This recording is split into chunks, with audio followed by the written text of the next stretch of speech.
Hey y'all, it's your girl Sia, and I'm back with another video, y'all. I hope y'all are having a wonderful, wonderful day. I'm actually in the process of running a couple errands. I've got to meet with a client, drop off their tax return. But I did want to talk about this real quick. Give me a sec, you guys. Ooh. So I'm in the garage, but my the snow did not melt off my car, y'all. That's how cold it's been in Denver the last few days.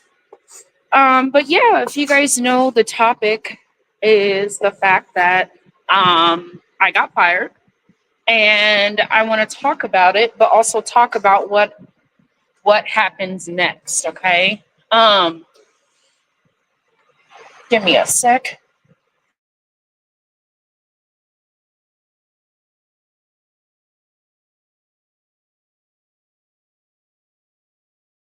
Stuff like that. All right, cool. Give me a sec, guys.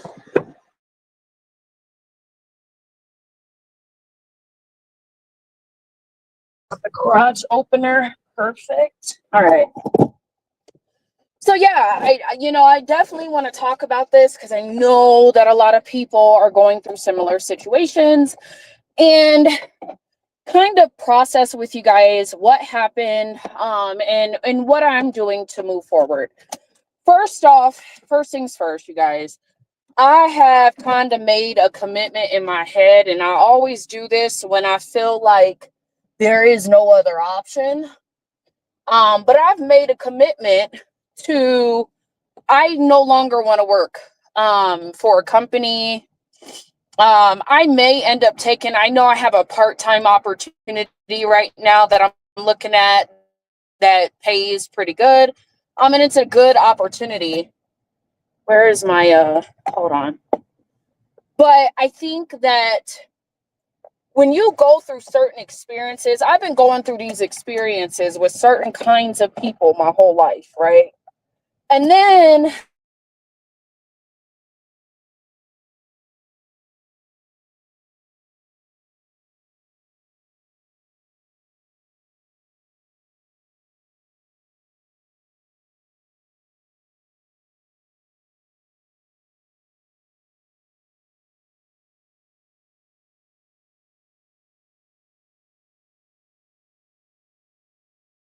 people are treated in the workplace.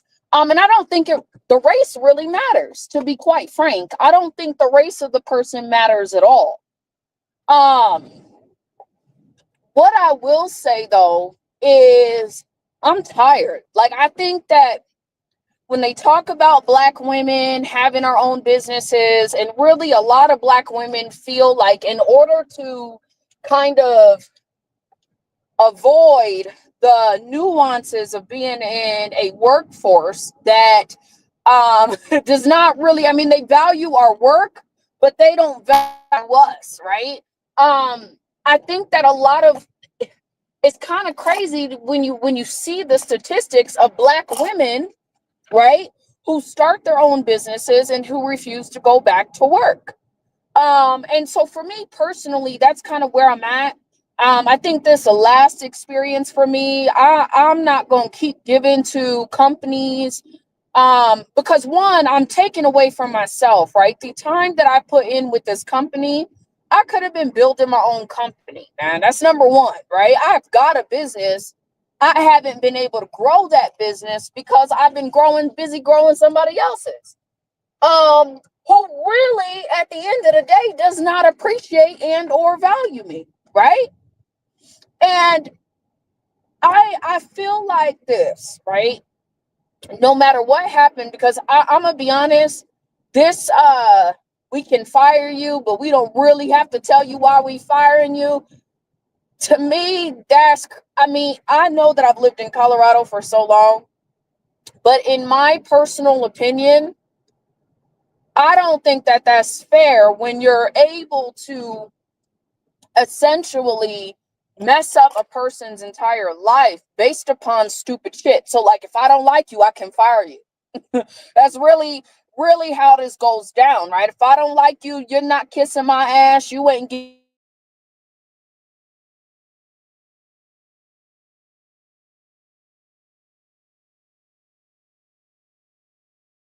because DEI is such a big topic right now, and there are a lot of miseducated people out there, okay? DEI, we didn't hear shit about DEI, okay, until Trump became president.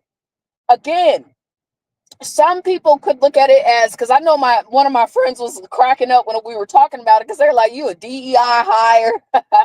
And I'm like, maybe. I'm pretty sure. Don't get it twisted. I do believe that I've been hired in certain spaces to show that the company is diverse. Okay. I don't believe that a company would invest in me at the level that they have invested in me if I couldn't do the work, if I wasn't qualified to do the work. Right. So I want to be very clear. I don't know that I was a DEI hire specifically. I do know that some of these companies, because I live in a state such as Colorado, some of these companies, they really don't have a history of hiring black people at all, right? And if they do hire black people, again, you're dealing with the typical one or two black people, if there are ever two. Usually it's probably one, and if you got two, it's a male and a female, right? Or you could have two girls or whatever, but it's usually in these kinds of companies, it's usually only one or two.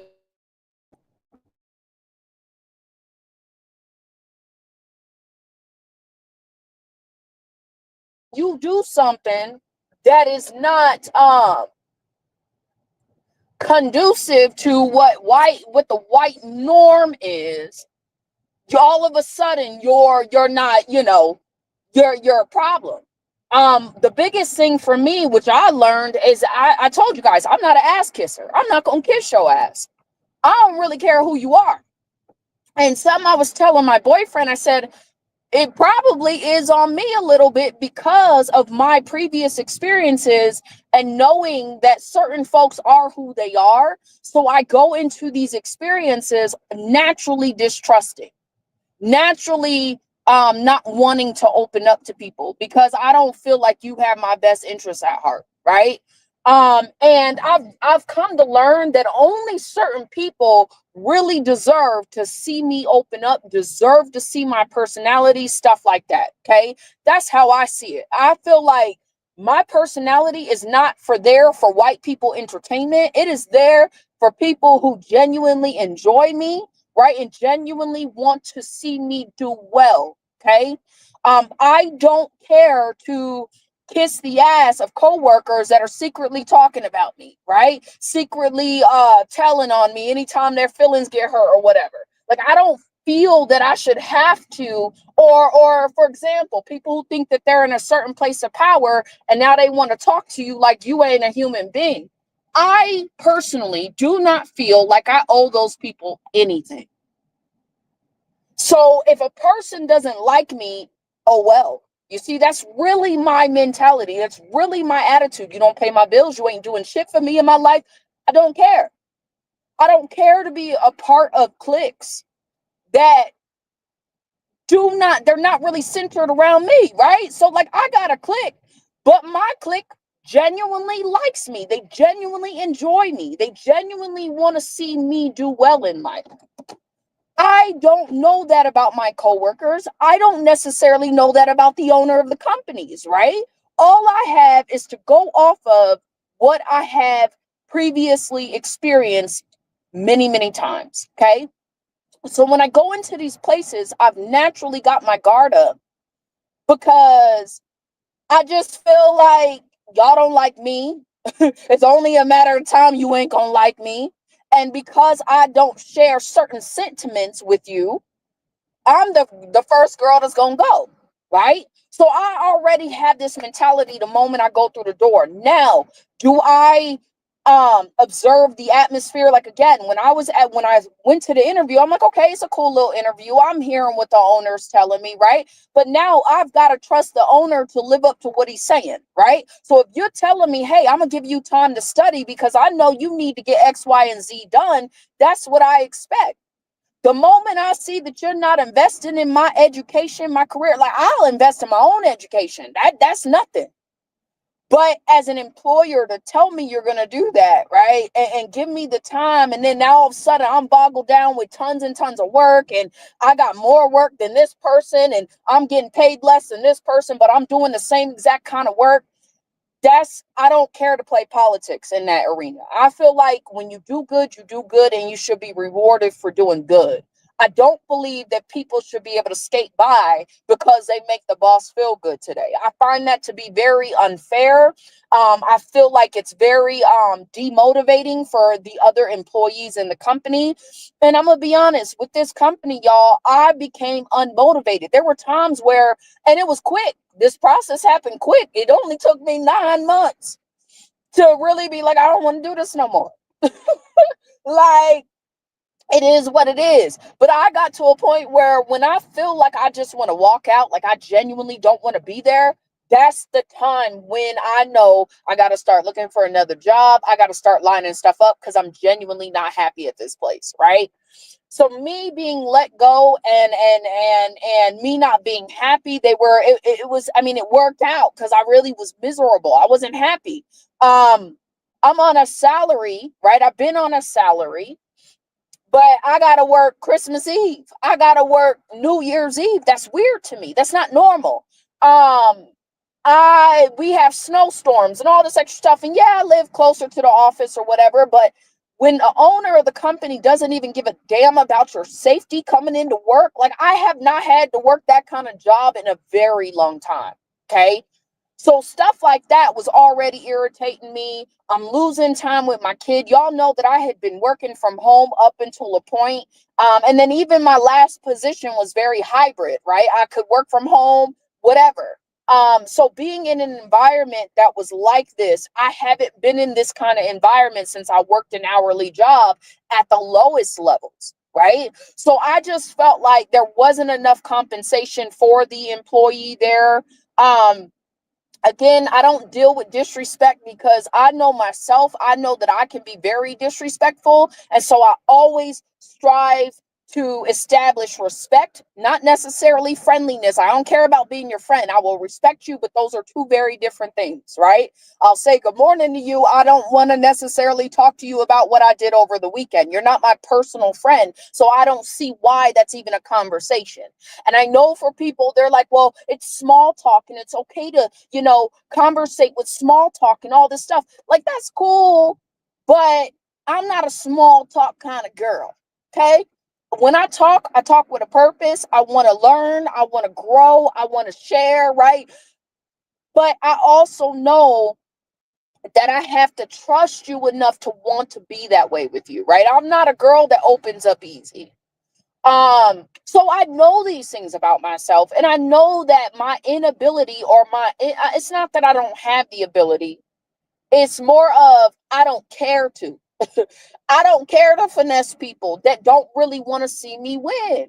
I don't care. I don't and that's my problem. Like my boyfriend said, you didn't finesse the situation. You didn't. No, the moment the girl told me she was going to the boss, okay, cool, do what you got to do. Like, I'm not the girl that's going to be begging you for a seat at the table when I'm not wanted. I'm not here to shuck and jive. I'm not the girl that's going to kiss no people's ass. I'm not there for your entertainment, right? If I make you laugh, cool, but I'm not going to sit and purposely try to be this extra friendly person that I'm not. So and that does not mean that I'm a mean person. I want to be clear. Friendly does not equate to a person, or the lack of friendliness, for example, in my opinion, does not necessarily equate to me, right? Or disrespectful. It just means that I'm not opening up to certain people at the times that they expect me to open up. And I feel like for me to open up, it has to be earned, period.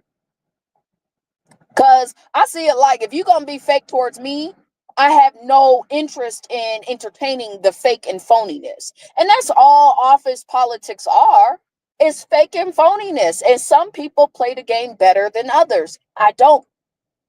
So I am at a point where, like, especially because this happened, I'm glad it didn't happen right before I bought my house, right? But it's very interesting how this happens. A lot of stuff was happening right after I bought my house. And so it felt to me like these people don't even really want to see me have a house. All y'all got a condo. All of them own their house. The moment I buy a house, now I'm going through extra nonsense behind the people that claim that they're there for me. Working, when you're working, I realized this too. It's very important to have people that look like you in management because they understand you better. It's easier for a black woman to understand me, why I would feel timid or why I wouldn't want to do X, Y, and Z. Black people understand black people just as Caucasians understand Caucasians, right? So if there was a black person in leadership, that's another thing. Like, I have to work for a company. If I was to ever go back to work for a company, they have to have diversity already there. It cannot be me showing up and I'm the only black person. I cannot do that experience anymore. I just can't. I cannot. Okay. I'm done. Like, I'm burnt out. I'm literally burnt out. And I had to ask myself, am I burnt out from my career or am I burnt out from these types of positions that I'm put in? It's really the types of positions that I'm put in. So this time around, the goal is not to jump into something so quickly, right? I'm not going to just accept a job on the spot. I do want it to be more catering to my schedule because this last position, I had to move a lot of things around because I had to make my schedule available so that I could be there full time. My work, the kind of work we do, we shouldn't have to be in the office full time. It just is what it is. And I know a lot of people are like trying to get people back to work, but I just feel like it's bittersweet for certain kinds of people when we're not truly accepted for what we are and who we are. And then you want me to go in this workforce where I feel like everybody is against me all the time. I just can't do it anymore, y'all. I can't. I'm tired. I almost want to say I don't want to work for a white person no more. Like, that's how bad it is. But I know that that's not realistic, right? And I can't really think like that. That's kind of fucked up, right?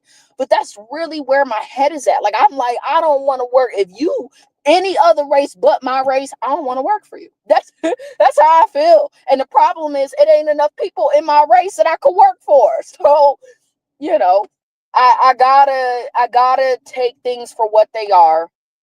I'm definitely about to move real slow and getting back into the workforce. Like, anything I gotta do, I don't care if I gotta drive Uber. Like, I'm at a point now, I refuse to work for certain companies that do not display diversity. And when I say diversity, I don't mean a couple Indians and a couple Asians. I mean black folks. How many blacks do you got in your establishment? Because I'm not Asian, I'm not Indian, I can't relate. But I am black. And so for me, it's very imperative that a company has already had certain levels of diversity already established. I've had people ask me to come work in all white establishments, and I'm just at a point where I'm like, I know it's not gonna work. I am not 100. I can carry myself to where I look the part, but I am me. So I adopt all types of aspects of me, including that the whites may or may not identify with. I don't try to be what white people want me. I'm just me. And unless I can be me, I notice I'm never going to be truly happy in situations where I am expected to be something other than me. So that's my take on it, y'all. I got to get going. I got somewhere to be. But I just wanted to share that with y'all, share my thoughts, y'all. I'm not saying I won't go back and work for a company, but I'm definitely going to take my time because I can take my time. And I am, obviously I still got my business going. My goal is to grow and grow that business. It has been growing. But right now I want to take time for myself and build something that is going to be conducive for myself, my daughter, and just be happy while I'm doing it. So that's where I'm at, y'all. I'm about to take my time, man. I can, I bought a house. I just want, I'm in a whole relationship. Like, I just want to live my life accordingly. I have a lot more time on my hands, which actually feels good. I'm not rushing to and from work to make sure I'm there at 8 o'clock in the morning. Like, that shit feels good. So it's a little nerve wracking, but I know I got this, y'all. And I'm gonna have ups and downs because that's just how this works. But that's all I gotta say on the matter, y'all. With that being said, I'm out. Peace.